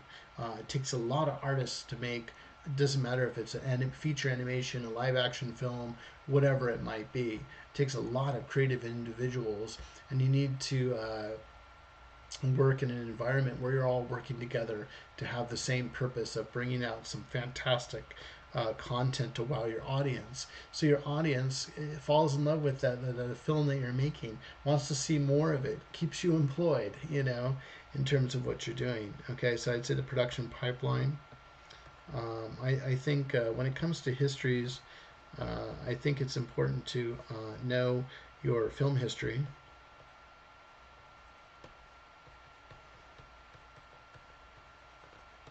And a little bit of your art history too. I think those are important things to do. You know, especially the film history. We were talking about it at the beginning of our chat tonight, and talking about what films that I was recommending for you to watch. You know, we were talking about just your film cinematic history. Know about the history of film. Where did we come from? Where are we going?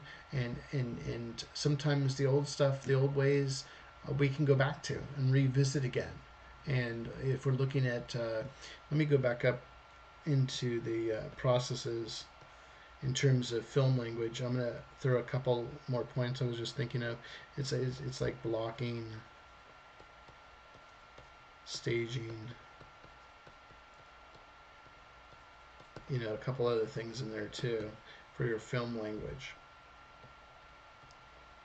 You know, we were talking about film history, art history. So again, from the top, we were talking about you need to know how to draw. You need to know your drawing fundamentals.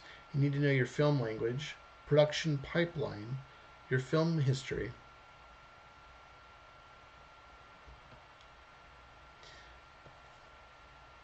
I think another big one that we forget sometimes is storytelling. That's a huge, huge focus. Because if you're looking at it, we are a story board. I can spell right. Artist. story. That is the huge focus. Okay? Because we're telling stories. And it is very difficult because we want to show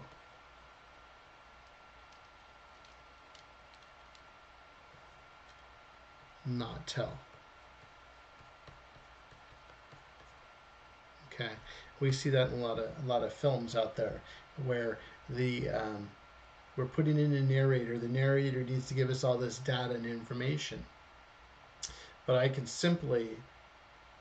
have just shown you what was going on in that story in terms of what we're talking about. And when we're looking at this type of stuff, it's like, even if I was just drawing a character here,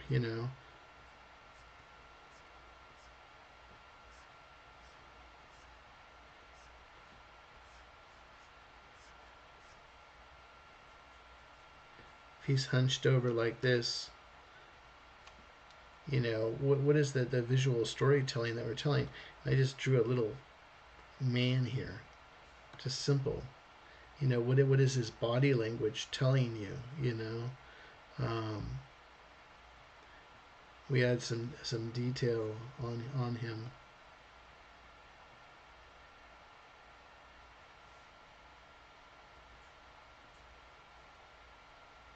Head is sunk down.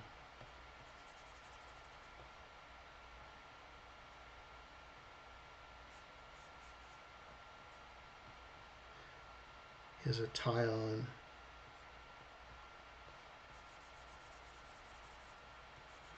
Then we're telling the story, okay, he's a businessman. Maybe he's carrying and dragging his jacket on the ground. He has his briefcase, so we know he's a businessman, or he's traveling. There's a lot of story, and we just drew a quick little simple image right there, but there's a lot of story to that. So we always want to focus on, what is the story of our characters.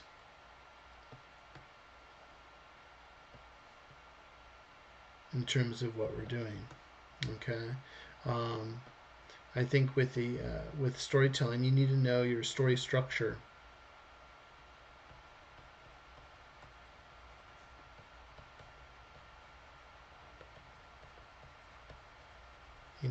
Whether it be 3-act,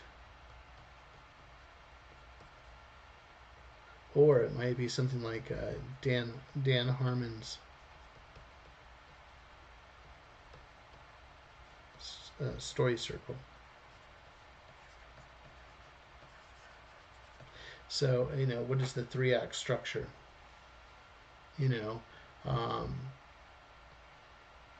Beginning, middle, and end. What is the 3-act structure? In terms of what you're doing. There's a lot there to do. So again, really quick on this page, then I'll do another page here. Okay. What do I need to know? You need to know how to draw. You need to know the drawing fundamentals. You need to know your film language. You need to know your production pipeline, film history. And now we're talking about storytelling. We're storyboard artists. And if that's what you're trying to become, you need to be able to tell stories visually and of how you're doing. Okay. Other things I would say, let's go back over here. I would say number 5. You need to be a collab, working with other people.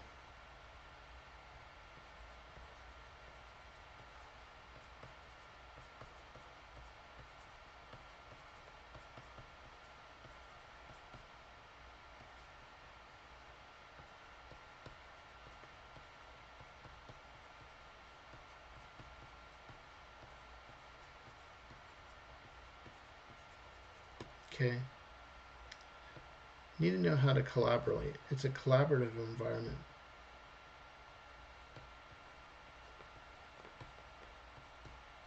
You need to be very collaborative. Okay. You need to be able to collaborate with other people. You need to be nice. Okay? You need to be nice to other people. That's what keeps you employed as well too, or getting into new jobs, because you have a great rapport with other people, and you can bounce ideas off of each other and work in a collaborative environment. And when you're nice and you're being people, I would say leave your ego at door. Okay? I think this is really critical, player. Be collaborative, work with others, help others. And those are just basic things. Under promise but over deliver. In terms of a storyboard artist. You know, this is a collaborative environment. This is a very unique space. When you're creating, making a film or making an animation, you need to be able to work with others with ease. And they like working with and you can kick back and forth and jam with each other to make these things happen. It's not all about you. It's about the director's vision and what you're trying to execute in terms of what you're doing. Um, I would say number 6, as a storyboard artist, things you never do is never miss a deadline.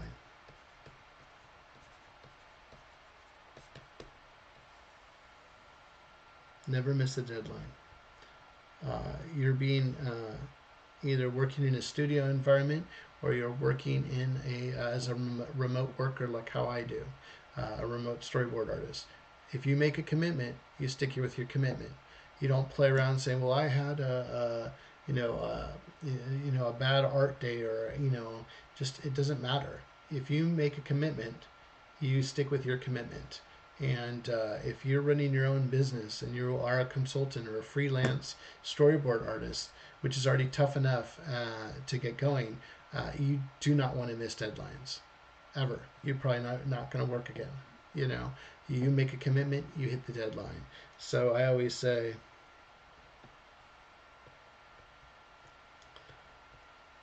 under promise, yet over deliver.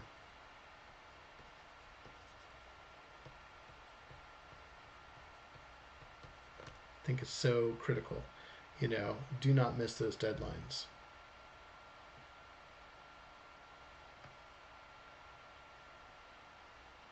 I say another thing, 7.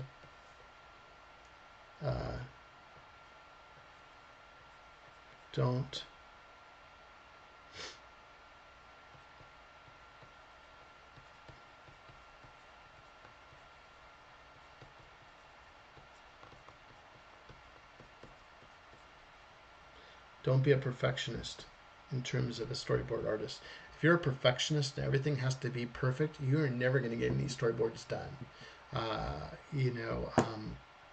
I think it's critically important, and that's where skill and practice come into play. If you are consistently drawing each and every day, there is not a day that goes by that I don't draw or draw something, or have my sketchbook out and drawing, even if it's a 3-second drawing. Even today, I was up on Instagram, and I was like, I haven't posted for a while. Let me just throw out a quick sketch. And I was just doodling, and I just done this drawing. It's just like, just get the drawings done. Put the time in. Use those sketchbooks of yours. Be drawing all the time. That's where your perfectionism isn't gonna kick your bottom. Is because you're already putting in the time into the work. You're already practicing all the time. So when the time gets called up to the major leagues, and you're trying to get drawings created, and you're doing stuff, you've already mastered your skills. You've already honed in what you are doing, so you're ready to rock and roll. You're not sitting there messing around all day trying to figure out what you're going to draw, how are you going to draw it, etc., etc., etc. You are ready to go. So if I'm drawing Voldemort or I'm drawing something else, I am ready to rock and roll. And because there is no, there isn't a time where you're like, oh, I'm just gonna spend a little time, playing around with what I'm doing. If I'm gonna draw Chewbacca, I'm gonna draw Chewbacca. It's like get those things done and help out. Tornado T says, great advice all around. Thanks so much, Tornado T. I appreciate it. I hope you guys are getting some great value out of that. So we were talking about don't be a perfectionist. I think the other part of it is don't fall in love with your drawings.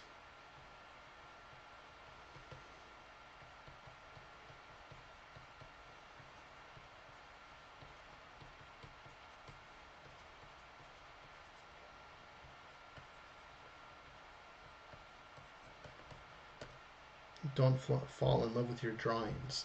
I think that's really critically important.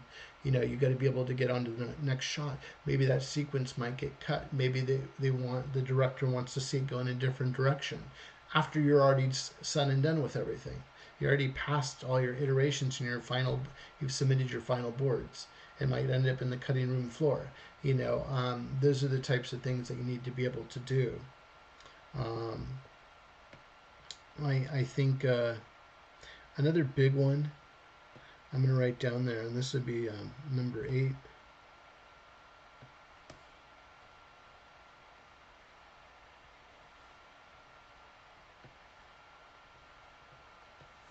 Eight would be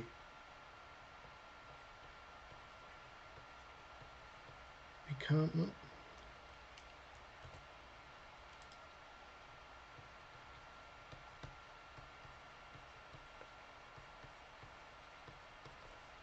become a business person.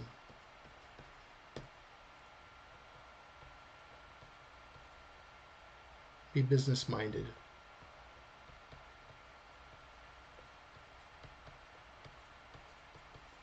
Okay, so whether you're working as a consultant, a freelance, or you're working in a studio environment, I think it's really critically to have some sort of business acumen to what you're doing, because you are running your own business, and building your own business if you're working as a freelance artist or storyboard artist on a contract, or even if you're working at a studio. The better you know business, the better you'll be able to run your own business, and then also understand the business and how you're impacting that business as well.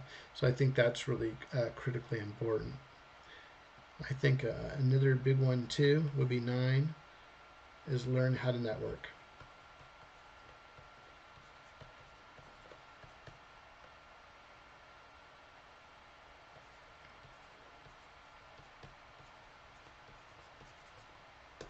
Okay, learn how to network.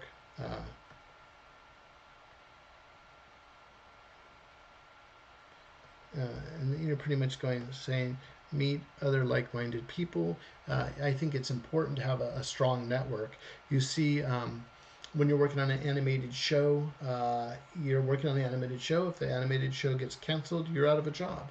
You're looking for a new studio to join, or a new project at that studio, or a new studio to join.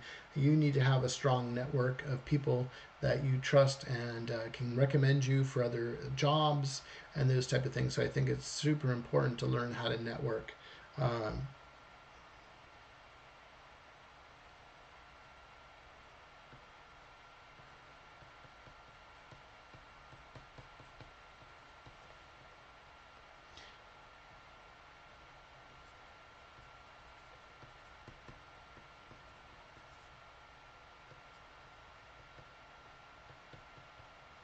you know, Meet up with other like-minded creatives. I know that we have Lightbox to go to towards the end of the year. I know I participated in a lot of the comic convention scene, whether it be WonderCon when that existed, San Diego Comic Con, other events like that. Major events. I think with they had CTN, and now it is Lightbox. Those are great events to connect and hook up with pros. I'm looking forward to one of these days getting out to Lightbox. I've seen it on YouTube and other things. I haven't been able to participate, being over here on the East Coast and depending on what work I'm doing. But I'd love to go and meet folks and meet you folks too if you happen to be at something like Lightbox in the future and stuff. So hopefully one of these days I get to go to over down to Lightbox, check it out, get hook up with a lot of my peers out there and get to meet people face to face for the first time, being over here as an East Coast storyboard artist. So that would be lots of fun. So learn to network and do that. I think another one would be 10. I would say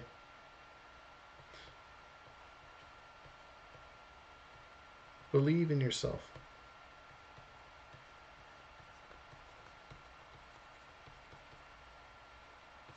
Believe in yourself, okay? Don't give up.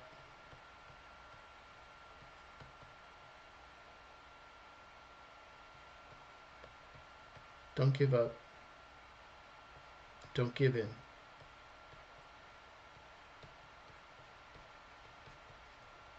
And always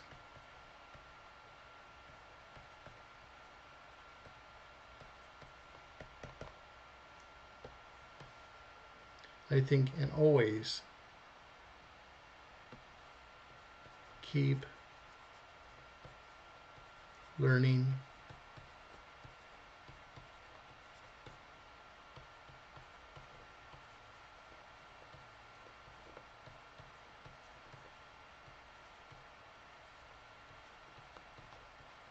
and leveling up your skills.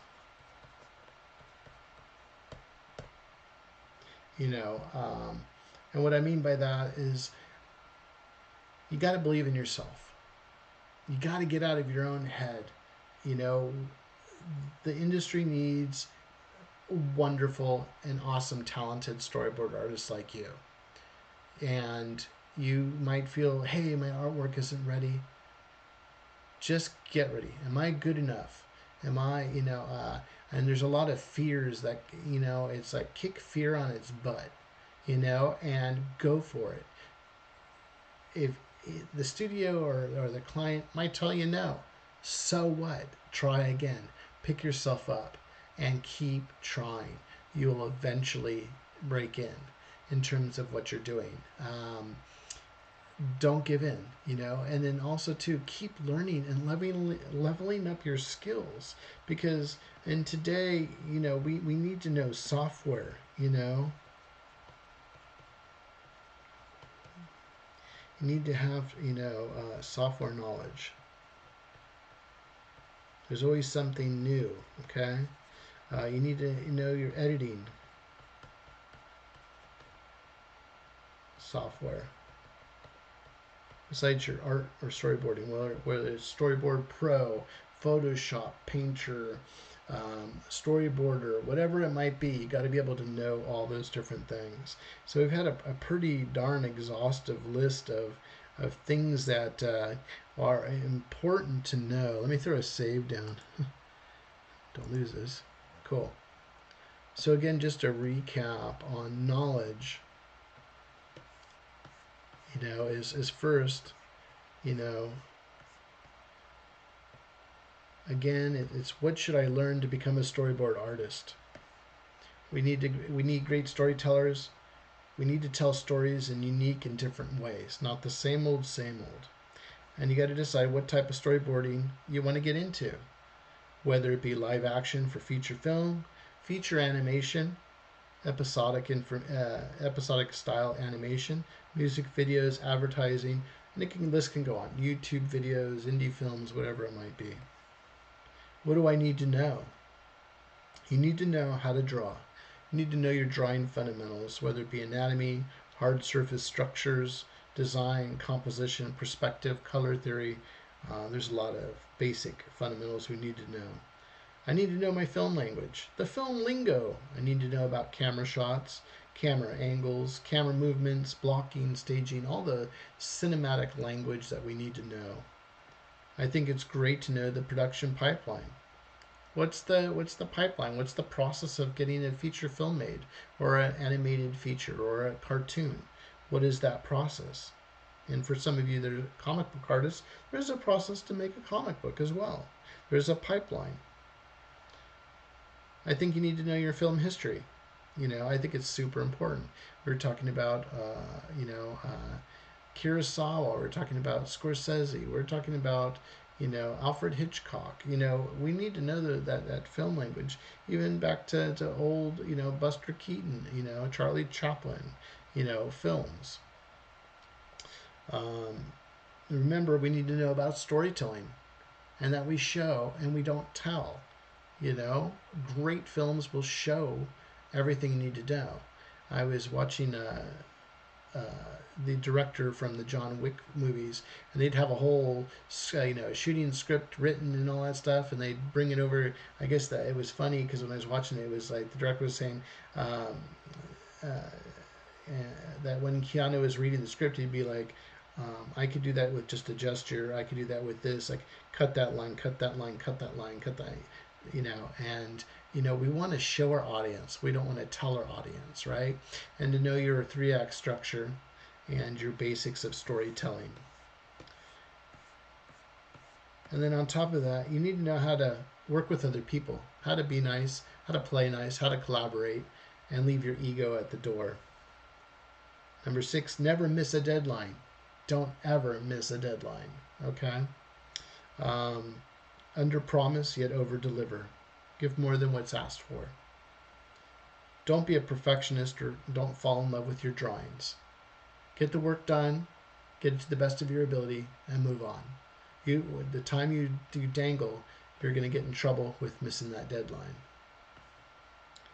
Become a business person, or just be business minded. It is a business. You need to know how to act and be a business if you're going to be a freelance artist.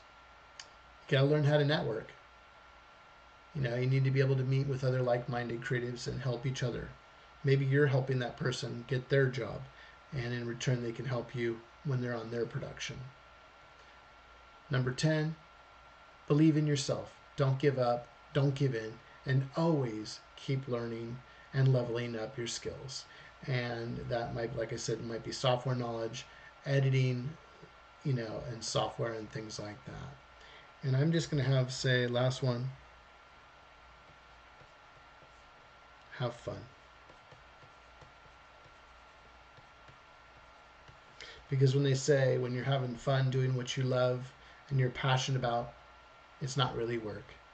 So I'm going to leave you with that tonight. Let me shrink this down a little bit. Put this back in the screen so you can see that there. Lots that we talked about tonight. And again, I saw Tornado T, great advice all around. Of course, happy to share it. And then Blender is a big one too. Yeah, I'm working in Blender right now. I think it's important with the grease pencil and working with Blender. So I hope this chat tonight was super useful to you friends out there. Again, do me a favor and put a like on this particular video. Drop a comment in the video too. It helps to promote it on the algorithm. And if you got some great value out of today's lesson, please subscribe. I invite you to subscribe.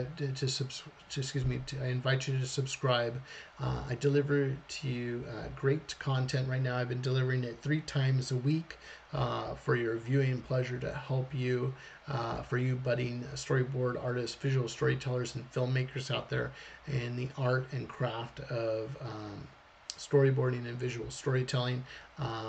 I enjoy doing these videos, and I enjoy being able to interact with so many great people today, and I hope you learned a lot and enjoyed yourself. So again, I'm going to say a personal thank you to everybody that's on the live stream. So Tornado T, of course, Tornado T says, thanks, Paul. It's always a pleasure. Of course, Tornado T. I appreciate you dropping in each week to hang out with me. Storyboard Ben, again, thanks for dropping in. I appreciate you joining in and joining in for the first time. Thanks so much. I got my friend Lauren. Hey, thanks so much. She says, yes, thank you. Of course. I got Long. Hey, thank you. Of course, anytime. I got Nitin, who asked some fantastic questions today. I got my buddy Maria, who jumps in every single live stream, and I appreciate her support from the very beginning. And same with Tornado T. So, and a lot of you new folks on there joining in with the live stream.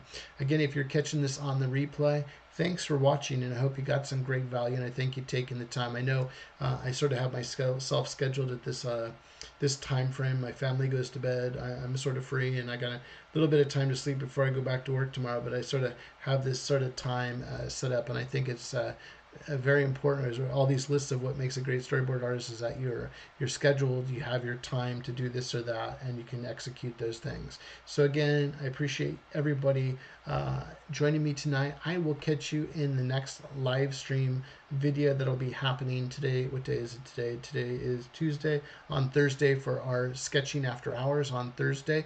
Looking forward for some great programming on that day as well. And I will see you in the next live stream. I'll leave you with my contact information one more time. But again, have a great night, and I'll see you in the next one.